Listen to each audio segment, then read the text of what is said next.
grounded. He will. It's the Skinny on Sports Podcast with Aaron Cowk. I throw balls far. You want good words? Data language. Talk real sports with a real man. Come after me! I'm a man! I'm 40! And now, here's the be-all, end-all, know-it-all of high school, college, and pro sports. Aaron Skinny Cowk with the Skinny on Sports. We're talking about practice, man. I'm the MVP. Good Wednesday, Western Oklahoma. Welcome to the Skinny on Sports right here on 98.1 FM, The Sports Animal. Glad to have you along for the next hour. We got plenty of stuff to talk about on the field, off the field, on the court, off the court.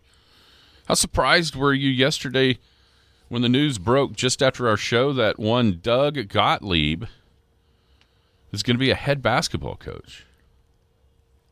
I mean, not really. I mean, I thought good for him. There's always been rumblings, obviously, with the OSU. Anytime OSU came open the last couple times, that he was wanting the job, maybe not considered, but wanted the job. Yeah, is this a way to try to get... So this is a good move. This is good, because that's what I think the holdup was he has no experience. Why give him the keys to a D1 job? This is a good move for him. Wisconsin, Green Bay. It's interesting. Yeah. Is one of the phenomenons over? That phenomenon the being Northern Lights? Caitlin Clark. Oh. And not really because of her, just because she went from something that people care about to something nobody cares about. That's a question I've got. NBA playoffs tonight. Obviously a huge game in downtown OKC. Will the Thunder make a starting lineup change? Should they? Will they, should they? And if they do, who should be the change? What about Dallas? You think they change much, or do you think they just figure, you know what? We were 12 of 23 from the free throw line. That is a huge anomaly. If that goes away, we'll go ahead and win this game. And then how long has it been since the Thunder have played a game this big? When was the last game that was this big? In Oklahoma City, or just period? And then last night, Game 5s, one in the East, one in the West. We'll talk about how those went. And then it's time. We're going to have to do a PGA Championship preview. Starts tomorrow. We know some tee times. Got some odds. Valhalla. A massive golf course. Do you like that it's happening in May instead of August? We previewed all this. And then why isn't the PGA more highly regarded, considering it literally has the best field in golf every single year? Also, update from Rancho Santa Fe, California. Today is the day. Round 3 of the college golf regionals. The in-state schools, both OU and OSU, battling to get into the national tournament. And we'll tell you where they're at right here as they see. Have they started yet? Nope. Have not got going just yet. So we'll tell you where they're at as well. 225-9698 is the phone or the text line. That is 225-9698. Give us a call, shoot us a text. We can talk about any of those things or whatever else is on your mind. Feel free to chime right in at 225-9698. If you're going to be outside the listening area, a couple ways to stay in touch with the show. You can log on to kadsam.com, or you can download the app. The app's got it all. It's got radio. It's got the Penny News. Brand new edition of the Penny News hit the website last night at midnight. That is thepennynews.com. So you can check that out today. Print copies tomorrow all over. Pick up a free copy of the Penny News. You can do a double dip. Pick up last week's now and this week's tomorrow. In some locations, you can do that tonight. Also, Big Elk and Paragon TV. Big Elk TV will have the Elk City graduation, 4 o'clock Saturday. Paragon TV, Canute. You've got Canute rolling through Paragon TV. Is that right? You're streaming that? Is it not? Yeah, Friday graduation? night. Yes. Friday night? Sorry, I was reading something. What time? 7 o'clock. 7 o'clock Friday night. Yeah, we'll get that rolling. And 4 o'clock Saturday afternoon for the Elk City graduation. What else we got? Oh, yeah, Skinny on Sports Podcast. If you missed a show entirely, you can find us anywhere where podcasts are. How are you today, Jared? Very well. How are you? Got your OKC Thunder hat on? Yeah, let's go. How long has it been since you've been this thundered up? Oh, I don't know. Maybe a minute since they've had to rebuild it, sure. But it's exciting. It's exciting times. Are you more or less thundered up now than you were, say, for the bubble playoff series against Houston? Oh, like 100% more. Wait, I never found that as a real playoff thing. Right? Felt weird. Yeah. So, no, this is, way more than that. Way more. Think of it because that was like a bridge season. Like, we knew that wasn't going to be the long-term solution with that makeup of the team. That it was just, they were just better than I think what people expected. This is the long-term solution, what we're seeing now. So it's a little bit more exciting, knowing whatever happens. And I've said this since playoffs started. Whatever happens from this point on is a bonus, but whatever happens after this, win or lose, the future's still very, very, very bright. As opposed to the bubble season when it was over. You knew what was next. You knew what was coming. So, yeah, I'm very much thundered up. Should be an exciting game.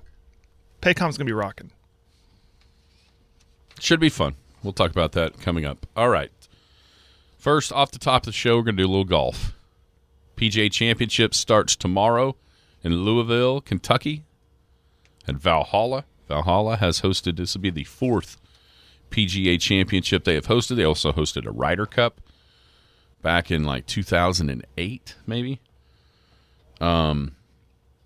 It is, I think I've been reading, over 7,600 yards. It's like 141 yards longer than it was in 2014 when Rory won. The winners so far at Valhalla, PGA's Mark Brooks won in 1996, Tiger won in 2000, and Rory in 2014. So the last two winners were the best players in golf at the time.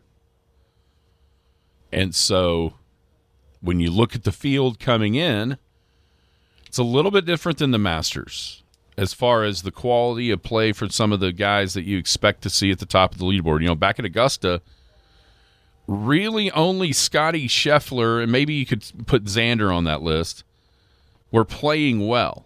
You didn't know about the LIV guys because they hadn't played much yet. And so it was like, well, Scotty Scheffler's playing by far the best golf in the world. And what happened? He dominated.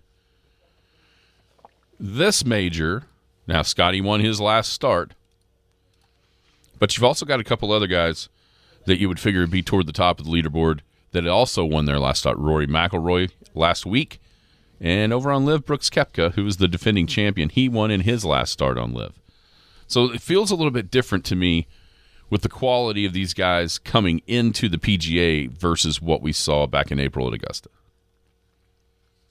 You love the field, though, right? It's the best field in golf. Yeah. It's the absolute best field in golf. Part of that is the qualification process that allows the PGA to basically select their field as opposed to, Augusta, it's a shorter field anyway. They don't invite as many people. And then there's qualification processes for the U.S. Open and the British Open that chew up spots from some of the top guys, and just the way it is. And so that leads the PGA to having that strongest field, and they're more than welcoming of LIV guys. So they've invited basically all of them. They're giving them a spot. And so, yeah, I think this is great. And it leads me to, like, the last question on the list, but it is the best field in golf every single year. If that's true, then why do you think, and maybe it's not to everybody else, but at least to me, it feels like the PGA is by far the least prestigious of the four majors. Those two things shouldn't be the case. If it is the best field in golf, you wouldn't think that it would be the least prestigious, but for some reason it feels like it is. Is it because of location? Moves around? I don't know. Why would that be? It's hard. I don't know. What are you hearing as far as why that would be from those who know, those on the Golf Channel or whatever? It just, is it seems silly to say this, but it just always kind of has been. That's it's gone through a bunch of different formats. Way back in the day, it was a match play thing. Mm-hmm. Then that stopped once TV kind of got involved, and I think at certain points there were maybe the golf courses that, if you just compare it to the U.S. Open, maybe weren't as renowned, and maybe the PGA took chances on different courses that the U.S. Open wouldn't. Some worked, some didn't. Being the last of the four for years and years in August might have kind of put it there. History. I just don't. I think a lot of those things go together. But the one thing I will say is, since it's moved to May, it feels like it's more important. It's that the CBS always has Glory's last shot when it was in August. Mm-hmm. That was kind of the mantra for the PGA. Maybe it was fatigue by then. Yeah, that's what I mean. It's like in the a lot of anything. If you got four and you go last, maybe it's just natural thought process of, well, it must be the worst because it's the last. Well, whatever happened to best for last? Save the best for last. It doesn't. It never has gotten. Not how it works for the Masters or Daytona. It's always the first. That's right. So, maybe moving the date will help. On the text I mentioned history. We talking about, you can always find in your mind the greatest shots in golf. Does PGA have any? Does the championship have any of that? That comes to mind? Absolutely. Yeah. I mean, I'm just trying to find a reason why it's not the most popular, why it's not as prestigious. Yeah, and I just think it's getting a bad. I think at the end of the day, the answer is it gets a bad rap. I mean, it's probably. I mean, it's always going to be compared to the U.S. Open, and maybe the U.S. Open, it's the people's champion because the people, me and you, literally could qualify or had the. We're not locked out, right? And I think there was a period of time where the PGA was kind of trying to find itself as far as how it wanted to set golf courses up, what golf courses it wanted to go play. And it really didn't, maybe it just didn't have an identity for a while, whereas the U.S. Open it's the hardest test. The British Open has links and rain. And, of course, the Masters has Augusta National. So maybe that's part of it, where it never really could find its identity. But I think maybe it has now, playing in May as the second and not the last. And I think that the golf courses and the way they've set it up over the past decade or so, the players have enjoyed, instead of just being the brutal challenge of what the U.S. Open presents and how the USGA chooses to set the golf course up. PGA of America doesn't necessarily do it that way. I think that's helped, maybe helped a little bit in the prestige around what the PGA is, and I think they've started going places more often that you would have seen U.S. Opens at in the past. Yeah, Valhalla, it's an interesting place. It's as a young course in this rotation. It's hosted some. This will be the fourth major, and also the Ryder Cup back in 2008, and it's produced fantastic champions. Absolutely fantastic. With the best player in the world, the last two times the PGA was there, won. It's changed since we've seen it last, as far as the grass. Back in 2014, the fairways were bent grass. That has been changed to zoysia. One would think that would make it play longer, just because of the nature of bent versus zoysia. Maybe not. Maybe it's more springy. Who do you just chalk in your mind of who could win? Do you have somebody that the odds are fascinating to me? So no surprise, Scotty Scheffler is, and these odds could have changed since this article was written on Tuesday. but at least on this list, Scheffler 3-1 favorite. He's the favorite with McIlroy second at 6-1, Koepka at 10-1. You have any problem with those three kind of being the favorite? Not at all.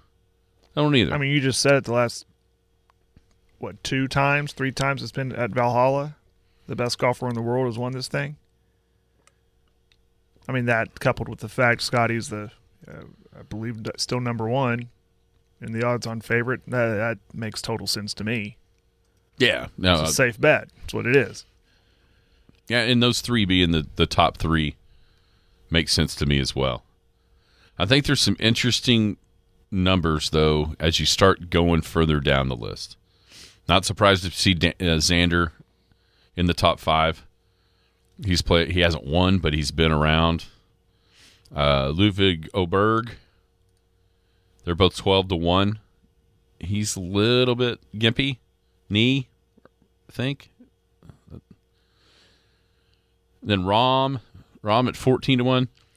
Then you start getting even longer and longer shots. Like a guy that was really ballyhooed going into the Masters and then laid an absolute egg was Wyndham Clark. He's down at 25-1 with the likes of Bryson and Morikawa. And then you look down at 45-1. You see Dustin Johnson. That seems insane to me that he would be that far down and you could get that good of odds for Dustin Johnson. That has to be one. I haven't really heard from him lately. But it's just because he's on LIV. Yeah. You know what I'm saying? Right.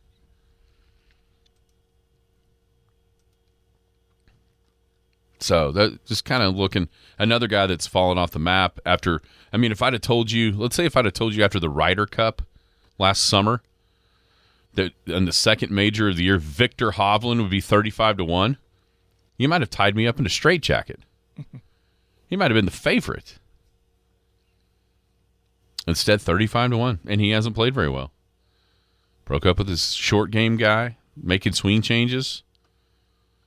It's not surprising to see him there, but it is, considering the form that he had just a few short months ago. All right, so who you got? Top 3 and your dark horse outside of the top 25. I got to be reminded of the top 25. But,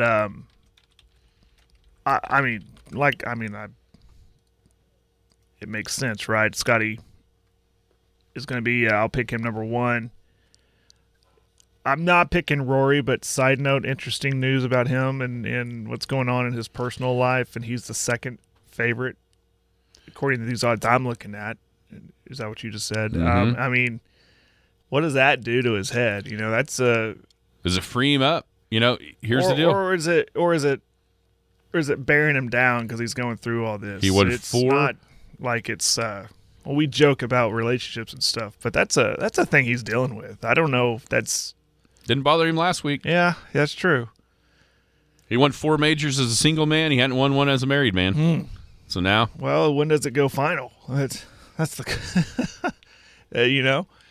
Where is Denny McCarthy? Is this a quickie divorce and it's done before the weekend? Question on the text line: where is Denny McCarthy at? 29. So he would be eligible to be a dark horse. Well, back to I'll go Scotty 1. Give me John Rahm 2. I'm not ready to put Javi there. But I don't know why I've always been going to this guy, but I'll let's go Tommy Fleetwood. Yeah, for my third. And my outside, it has to be outside the top 25, correct? Yeah. My dark horse. Where are you at? Yeah, JT. Is he in it? Yeah, JT is 31st. Yeah. Give me Justin Thomas. At home, by the way. He's a Louisville kid. Yeah, give me him. He's a 2-time winner of the PGA. Let me write this down. He's been in pretty decent form for a lot of this year. I mean, I hate to just – it almost feels like cheating to do what I'm doing for my dark horse. It really feels like cheating, and the only reason this guy's available is because he plays on Live. But at the 39th spot in the official world golf rankings sits Brooks Koepka. Yeah, I almost went there. I mean, I can't pick anybody else as my dark horse. If he's available, I would have him in the top 3. But since he's available as the dark horse, give me Brooks Koepka as my dark horse. In third spot, I will take Xander. Oh my gosh, I'm going to go right up the rankings. This isn't going to be any fun. I'll go Xander third, Scotty Scheffler second, and I think Rory McIlroy is going to break his long majorless drought. I'll take Rory as number 1. What's everybody else got? 225-9698 is the text line. 225-9698. Look at me and Will. Rory 1, Scotty 2. He's got Alex Noren 3. Any thoughts on what we might see out of one LT Gray? Any expectations? None. Is it going to be just ceremonial? If you make the cut, great. If not, or do you think he could actually? It's actually kind of the same approach I had with the Masters, but it was that was, what would we say, sad to watch. Yeah, kind of sad to watch. So I have zero expectations. I hope he plays well. I hope he makes the cut, but I hope he doesn't look like a beat down horse coming down the stretch on Sunday. I mean, in dead last place or something. Right. Oh no, that's. I hope that that's not the case. Like I'll be honest with you. I'd almost rather see him miss the cut than make it just to, look like it's a perfect analogy because of where this tournament's at. Look like an old horse that needs it to be taken out to pasture. I didn't mean to do that, but yeah. I mean, it really, it's just sad. It is. But he's such a competitor. He literally cannot walk. That would keep him off a course if he just can't walk. Yeah. Or pick up a club. But as long as he can do that, he's gonna play. Yeah, he ain't quitting. Will you be nauseated by the Michael Block story if he happens to play well again? Not really. You remember him? He was the PGA Pro from last year. Oh, that was fun. Yeah, no, it'd be cool. It'd be cool. People were up in arms. I mentioned that they had stopped the press conferences yesterday. Yeah. Because of the storms. Uh-huh. One guy missed his press conference. You know who it was? Him? Michael Block. Okay. Like I said, that's the part that kind of derail my day. But side notes, just kind of. How do you think? Well, we kind of touched on Javi. I'm just kind of bringing local flair into it. Ricky's in this thing. Yeah, Ricky's playing with John. I just pulled up the tee. The tee times are really interesting because off of number 1 tomorrow morning, it's like, who are these guys? Yeah, I know. But then once you get to the afternoon, starting at 1:07, which I assume is Eastern time. Yeah, it is. Okay. I assume it's East. Yeah. So then starting at 1:07, you've got Taylor Gooch, which that's a guy a lot of people are looking at. And that's a guy, maybe of everybody there, he might have the most pressure on him of everybody to play well to try to get qualified into the other majors. But you got Gooch and Cam Davis and Harris English. Then you got Day, Lowry, and Hogard. Minwoo Lee, Gary Woodland, the next group. Then you got Morikawa, Phil, and Fitzpatrick. Ricky, Rahm, and Young. Scheffler and Clark and Brian Harmon, which is that U.S. Open, British Open, Masters group winners or reigning champions that the PGA always goes to. Cantlay and Villegas and Will Zalatoris. Those are big names all stacked up in the afternoon off one. Then you go to number 10 in the morning, And it's firepower galore. Oberg, Schauffele, JT, Tiger, Adam Scott, Keegan Bradley, Rory, DJ, Justin Rose, Cam Smith, Hideki, Victor, Koepka, Max Homa, and Spieth, Finau, Tyrrell Hatton, and Tagala, DeChambeau, Fleetwood, and Boccia. And it's interesting the way they've got it separated. I think it makes a lot of sense. Because if you want it, like you can watch those early number 10 tee times. About the time they get done, if you're there, it fires right back into number 1 with the big guys that are teeing off the front 9. It's very interesting. I don't know that I've ever seen it quite separated like that. Mm-hmm. To that level. All right, man. Leland has Max Homa, Scheffler, and McCarthy. I think those are all possibilities. All possibilities. It's going to be fun. You know, it'd be fun to see is Chris Goddard. Yeah, won last week. Former Oklahoma Sooner. Hits it at absolute mile, but yeah, he tees off at 252. You know me, I bunch of dudes I've didn't never put heard him of. on my list, but I'm always a guy that's a recency, right? Like, how did he play last weekend? Or sometimes it works, sometimes it doesn't. It works, sometimes it. But he might be an up and comer to keep an eye on. I'm not making him my dark horse by any means, but he's a local guy. Had a good weekend last weekend. Maybe he can keep it going. Last thing in golf is the regional tournament. Both OU and OSU at the same golf course.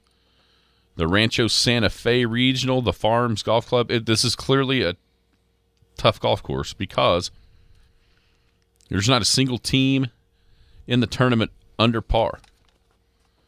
So they play one more round today. Top 5 teams advance. Look at the leaderboard. North Florida is +3. They are leading.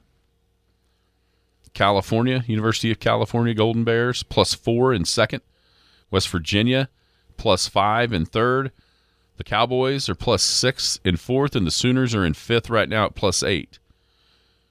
One shot ahead of San Diego, who is +9, and then Arizona State, who is the top seed in this regional, back at +11. It probably stops there with teams that are actually in the mix, because in South Florida's 21 over, 13 behind OU.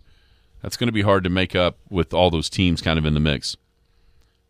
But a big day for both OU and OSU today to try to get into the national tournament. You know, you look at the scores, an even par round looks like to me would absolutely get either team in. 280 is even par. Cal shot even par in the first round. West Virginia shot even par in the second round. OSU shot 2 under in the first round, and North Florida shot 3 under in the first round. Those are 4 out of 28 rounds at even par or better. So that would tell you that another even par today, and OU and OSU are both, I think, be comfortably in to the national tournament. The local flair from OU, Ryder Cowan, struggled in day one to a 74, which is 4 over. Yesterday was 5 over par through 12 holes, and then rattles off 3 birdies in his last 6 to finish 2 over, which was a counting score. You wonder if maybe he found something. And then today, kind of keep that rolling, whatever he found there in the last 6 holes yesterday, to battle back and help Oklahoma be in the 5th spot instead of even further down. So we'll see what Ryder can do. He's played really well all season long. And maybe those last 6 holes yesterday turned his deal around, and he can really kind of get it going today. So that'll be something to watch for the in-state schools this afternoon out in California. You know, something about Ryder that I keep reminding myself is he is a true freshman playing on this. I mean, each round of golf is bigger than his last. Yeah. And so this is something he's learning, and I like what you say about figuring things out. So he's just going to get better and better. Yeah, hopefully he's going to be fine. Okay, coming up June 1st, we have Red Knights. You know, we're Red Knights near and dear to our hearts, obviously, at KECO with the Dream League and all that. I don't want to put any pressure on anybody, but they are usually the best cooks at our tournament. Yeah, they're pretty good. They're pretty good. Pretty good. They are going to be sponsoring the Coulter Vaught Memorial Run. It's going to be June 1st. So what was that, 2 weeks from Saturday? June 1st, open to all. It's a poker run. Not like a run. Right, no, yeah. Poker run. You register at the fire department here in Elk City. It's $20 per hand. Registration 10 to 11. The first bike out at 11. Last bike in at 4 o'clock at the Civic Center. Low hand is $100. High hand is $200. 50-50 auction items as well. Dinner by donation at the end of the ride. It's open to all street legal vehicles. That's the Coulter Vaught Memorial Run coming up June 1st, 2024. For more information, you can contact a couple of guys. Jeremy Jones at 580-497-6923 or James Chester at 580-821-1126. We'll continue to hit that throughout the next couple of weeks before we get all the way to that run. Sitting here watching a video of Tiger hitting pitch shots around the greens. All three of them had a tee setting out there about, 30 or 40 yards. And all three of the pitch shots ended up about, a foot from the tee. Then here's an iron shot that he just lasered right at the pin, sucked it back. Am I about to? Don't do it. Is Tiger going to be is he going to be in the mix? Top 20? Don't do it. Getting all amped up for Tiger Woods. We'll see. I'm not there yet. It's just gonna make you sad, Aaron. I'm not there yet. But man, would it be fun. Would it not be fun on a Sunday afternoon for him to be somewhere sort of in the mix? Of course. Or in the mix? Yeah, of course it would. Big shout out to our friends Rother Brothers over at Highway 183 just north of Clinton. Rother Brothers is a family-owned dealership started by 3 owners in Kingfisher back in 1976. It remains family-owned and operated to this day. They've expanded to 3 locations, Clinton, Fairview, and Kingfisher. Rother Brothers prides itself in creating a one-stop shop, all sorts of equipment, parts, repair services, makes and models, excellent service, huge selection, and exceptional support for their customers. That is our friends at Rother Brothers. Give them a call, 580-323-1981. Some of the brands that they carry, Case IH, Polaris, Great Plains, Rhino, Dixie Chopper Mowers, Steel Commercial and Residential Tools, and many, many, many more. All right, Game 5 tonight, Jared. I think historically I've found a couple of different articles from different years, but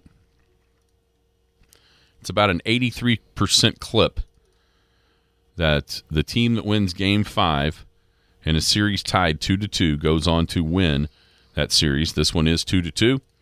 Oklahoma City wrestling the home floor advantage back from Dallas in that Game 4 robbery. So what do you think we see tonight? Well, a highly competitive game again, but I think that you mentioned the free throw thing for Dallas, which was maybe an anomaly, and I'd hope the Thunder get back into it. But what else is an anomaly is others not named Luka or Kyrie just going off, going crazy, mainly Washington. So that being said, the free throw thing will fix itself for Dallas, but I just can't see PJ Washington continuing this run. It's so hard for me to bank on that. So coming back to Oklahoma City, I think OKC gets off to a better start, which is another anomaly. They've had these bad starts in the last, 3 games. I think they turn that around. They come out amped up. They're comfortable at home. Crowd's into it. Thunder win, and I'll even go Thunder win by 10. Okay, so why is Oklahoma City going to magically have a better start? Because they're too good to continue to play this bad. Okay. I know that's simple, but and that's mainly why I thought they would turn it around in Game 4. It's so hard for me to see them lose 3 in a row, and they found a way. They found a way to win that game, and I think that took such an incredible burden off their back, like of that playoff experience that we've talked about, how big that is. I think they come out loose, having fun. They shoot the ball a lot better than what they have been the last 3. They're just too good to continue to play mediocre like they have been. The numbers would suggest that what you just said cannot happen without something changing. The numbers in this series with Josh Giddey playing with the starters versus the Mavericks are putrid. I realize it's a team sport and all that, but it's hard to deny when you see the analytics of this series and the reason why these starts have been so bad for Oklahoma City is the fact that Josh Giddey is on the floor. He had some decent moments in Game 4, but notice when it was. It was playing with the reserves and kind of having the ball in his hands. Well, guess what? The last thing Oklahoma City needs to do is have Josh Giddey with the ball in his hands with that starting lineup that has SGA and J-Dub in it. And so what does that relegate him to? On the offensive end, firing up wide open threes and bricking them. And on the defensive end, covering PJ Washington. I don't think it's any secret that one of the biggest things about this series in PJ Washington's shooting, which is just incredibly better than it's been. I had it yesterday, 45.7% from 3 in those corner threes during the playoffs when he made 24% in 116 attempts during the regular season. That's a crazy bump. Excuse me. But I think a big part of that bump comes, in this series at least, because he's wide open. And Giddey can't guard anybody. And so, if the Thunder are going to get off to a better start, they have to change the starting lineup. And I think we saw in the fourth quarter of Game 4 what that starting lineup needs to look like. And it changes the matchups completely. He could still have Dort guarding Doncic, but if you move Case and Wallace into the starting lineup, then that does two things. One, his quickness is more suited to guarding Kyrie Irving. And two, it moves J-Dub onto PJ Washington, which helps that situation as well. It'll never happen because it looks like the Thunder, it's not as reminiscent of the finals when it was clear Kendrick Perkins should not play a second because he didn't have anybody to guard on Miami.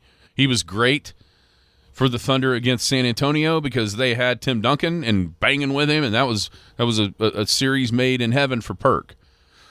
Miami was a totally different animal, and he just didn't have a spot.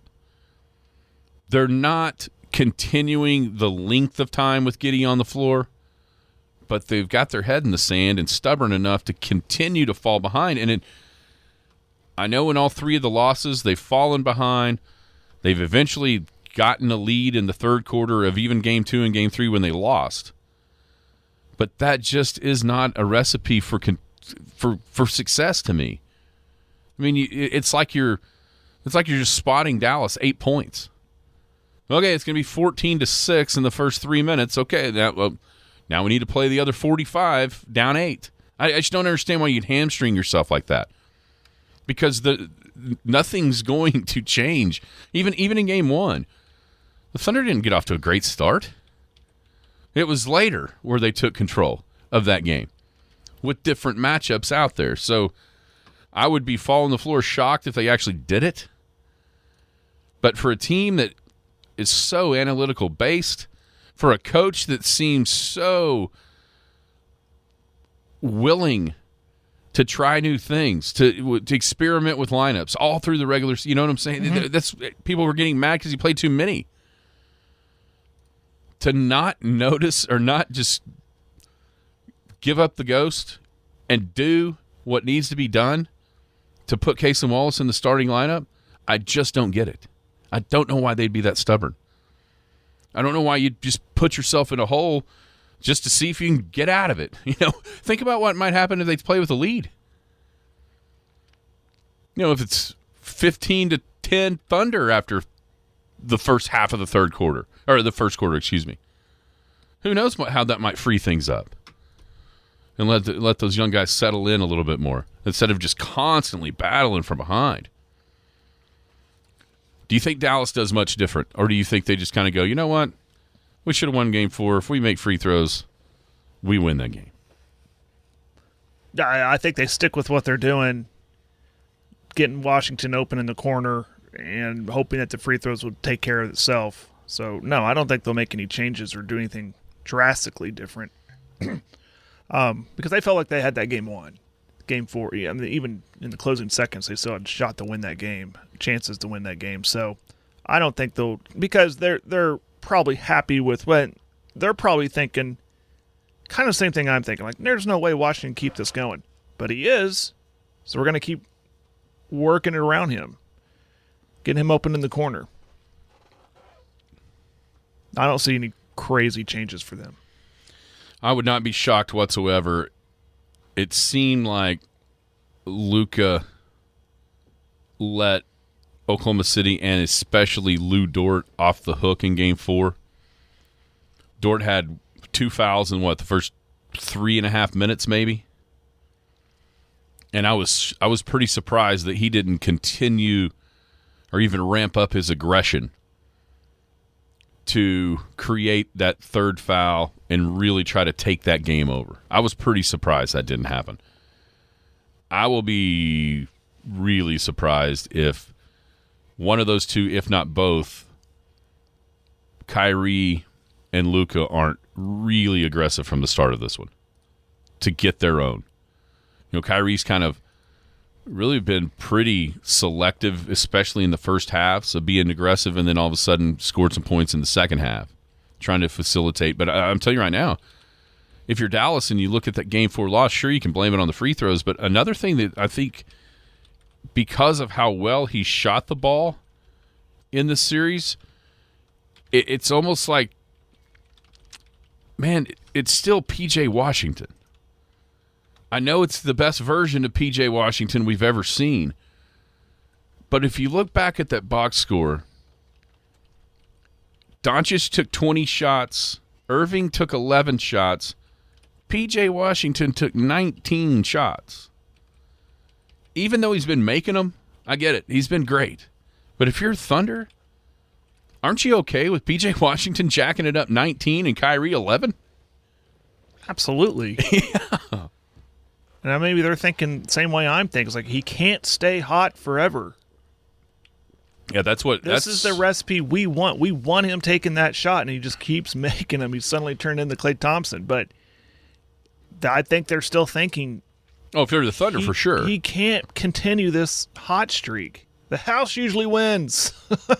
So defensively, I think they like what they're doing, and they're just hoping he cools off. Yeah, if you're Dallas, though, thinking about what you might change, I think the change will be Luka and Kyrie taking a vast majority of the shots and P.J. Washington not getting 19 of them. Right. I think if you look at that box score tomorrow and it looks similar to Game 4 in that regard, if you're a Thunder fan, you got to feel pretty good about winning the game. Real good about it, yes. But we still haven't seen the Luka or Kyrie takeover of a full game. One of those two winning a game by themselves, and they both have that ability and have done it in the playoffs before. We kind of saw Shea take it over the other day in Game 4. It was kind of the Shea game, which was refreshing, considering how he finished Game 3. Yeah, I think was real refreshing to see him take it over in the fourth quarter. One thing that J-Dub has got to play better, but I think it kind of goes hand in hand with changing that starting lineup, getting Case and Wallace on the floor, and then that opening up more transition opportunities for OKC as well. They're toward the end of the halfway through the fourth quarter or so. All of a sudden, they started getting some easy buckets because the defense was creating offense on the other end. This is the biggest game since when, in your mind? Well, I mean, I'm going to go back to the first run that the Thunder did. We kind of talked about what big games were, what some of the biggest games that have been played. But the anticipation is what we're talking about here. Maybe 2012 Western Conference Finals Game 3, an absolute necessary must-win game, and they did. And maybe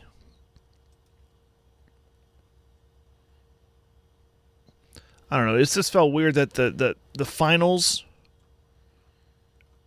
in hindsight now, it was like, we're just happy to be here.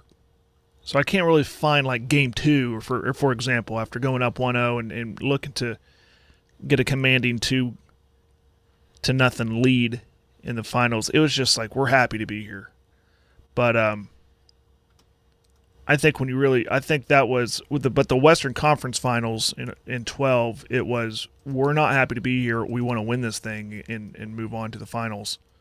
So coming back home down 0-2, that was probably that. I'm going to narrow it down to that one. If it's a home game, to me, it's got to be Game 6 of 2016. Yeah. If it's a home, and then obviously Game 7 out in the Bay Area would be next. Because it was for a trip to make it. I don't the after KD years in the first round of the playoffs, those games that we talked about earlier, the bubble season, I just don't put those up because the truth was, winning in the first round was as good as those teams were going to be able to do. Now, this team might actually have an opportunity to make it back to the NBA Finals. Who knows? And then once you get there, anything can happen. I mean, based on I would go back to game home Game 6, the Clay game, or the Game 7 there in the Bay Area. Biggest game since then for Oklahoma City's franchise. Do you follow the current, like they do like daily odds of who's going to win the favorite to win the championship? As of yesterday, and I don't think it much after last night would change anything, they were ranked 4th. 1 being Boston, the 2 ahead of them was Denver and Minnesota. Well, something's going to change there. Yeah, whoever wins that series. Whoever wins that. So, yeah, they might be 3rd now with Minnesota down 3-2. Yeah, it's pretty surreal if you think about it, of where this team was just a couple seasons ago, and now they're considered by Vegas top 3 to win the thing. Yeah. And then, I mean, that's all you want is a chance. They've had success in the Western Conference against both Denver and Minnesota. And you like your chances there, maybe. Got to get past a pesky Dallas team, and then you get to the finals, you just want that chance. It's very exciting. No doubt. Tonight's going to be exciting. Tonight's going to be awesome. Feels like just the start. That's the exciting thing for me. Just the start of what's possible over the next handful of years. Maybe even stretch it clear out to a decade. I mean, it's like a BOGO deal. You buy one, get one free. Like, this is bonus stuff here, man. I love it. No doubt. Wrapping up a Wednesday right here on The Sports Animal.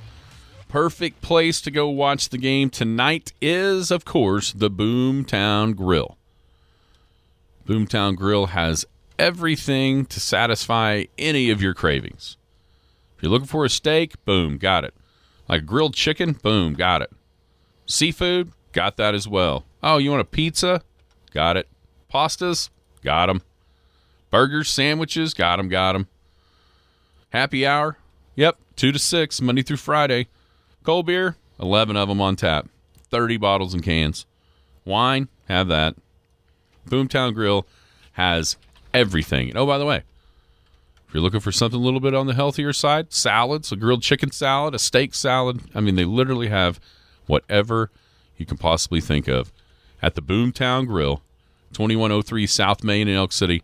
Open 7 days a week, 11 to 10 on Sunday through Thursday, 11 to 11 on Friday and Saturday. Be a perfect place to go thunder up this evening and watch Game 5 between Oklahoma City and Dallas. Anything surprise you last night? 2 home teams win. Maybe the Knicks' domination. A little surprising. I got home just to catch the tail end of that one and watch most of the Denver game. Jokic looks the MVP, man. He is the MVP. He had some great plays last night. What, a 40-point outing? Completely dominant. They had no answer for him. Yeah, so that really only surprise was just how dominant the Knicks looked after not looking so good the last 2. Yeah, that's an interesting turn. Got a feeling that thing's going the full distance, that series. I mean, Brunson back with 44. You know, he had that streak of, 4 straight 40-point games going into the series, and he was banged up a little bit in Game 1 that snapped that, but got back to his ridiculously dominant ways. He's had a run for the ages. Jalen Brunson has. Yeah, that probably surprised. I thought that'd be a closer game. Well, that was the one I had pegged as being a one that I think a road team could win. Mm-hmm. We asked that question. Yeah, you kind of felt Denver, Minnesota coming back at home. The Nuggets, after going down 0-2 on their home court with 2 losses, going to Minnesota, winning both of those. You just didn't see the champs letting Minnesota up off the mat, right? That series isn't over, but it feels like Denver's kind of figured it out. And if you're Minneapolis, think about, Minneapolis as a sports town has just been brutalized through the years with heartbreak. And this is just going to add to that in a lot of ways. On the text line, Leland just said, did you see the guy cash his ticket? I love the quote he gave. Said, I just couldn't take it anymore. Yeah. I mean, I think because he was the close game that Game 4 was with Oklahoma City and Dallas. Yeah, I would have cashed out a long time ago, obviously, honestly. Because it was up to wasn't it around 100-something? Yeah, maybe at one point. Yeah, he he cashed got it like out for 80. Yeah, that's still a pretty good chunk of change on a $100 bet. Are you kidding me? You know, if Oklahoma City wins tonight, you wonder what that would have been. Mm-hmm. Now leading 3-2, or even, let's say even better, wins the series here and then would win the first 2 games at home in the Western Conference Finals. Where does that get to? 100 a quarter, 150? So he's talking, obviously, somebody got a quote from him. I'd really love to know what he saw back then in making these bets, especially in the Rangers and the Thunder. He makes a ton of bets, just futures only every year. If you don't remember this story, he had Texas Rangers winning the World Series, Kansas City Chiefs winning the Super Bowl, and the Thunder winning the NBA title as a 3-team parlay.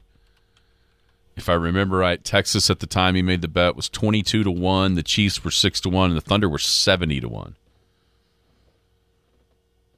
And he cashed it out after the Game 4 win for 80. I think I heard Jim say yesterday that he hedged some of the possible winnings for betting Dallas to win the series. Oh, really? Yeah. Which makes sense. You kind of do that all the way through if you want to continue to the end. But yeah, I bet he did. I bet that got just engulfed his daily thinking, right? I mean, $100 to win if he'd have rode it out to the end and the Thunder were champs, it was $1.7 million. I think here's my conspiracy theory. I think his name is Biff Tannen. He went to the future and got well, if he did that, he should have never stopped. But he didn't want to tip his hand unless he knows the Thunder aren't going to win at all. Oh, there's that. But then you would have thought he would have known exactly when. You know, it's so Deal or No Deal. If you remember that show on TV, It's exactly what it is. Except for instead of waiting on, a model to open up a briefcase, he's waiting on these games to end in the NBA playoffs with the Thunder. Yeah, I bet he feels pretty good about life right now. There's no worry. Oh, yeah. There's no stress on him thinking about what could happen tonight. Yeah, that's why I don't bet, because I'd be stressing every game. I'm not a betting guy. It's awesome. I mean, it's a pretty good one, no doubt about it. All right, Thunder, Mavs, Game 5 tonight. You can hear it right on these airwaves. 7 o'clock pregame for an 8 o'clock tip. 83% of the time, whoever wins tonight will go on to win the series. Everyone have a wonderful Wednesday. We'll tell you what happened in the regional golf and the Thunder tomorrow, right here on the Skinny on Sports. You've been listening to the Skinny on Sports podcast with Aaron Cow. Be sure to hit that subscribe button to get alerts of when the latest podcast is available. Thanks for listening. That ball is blistered to right. Way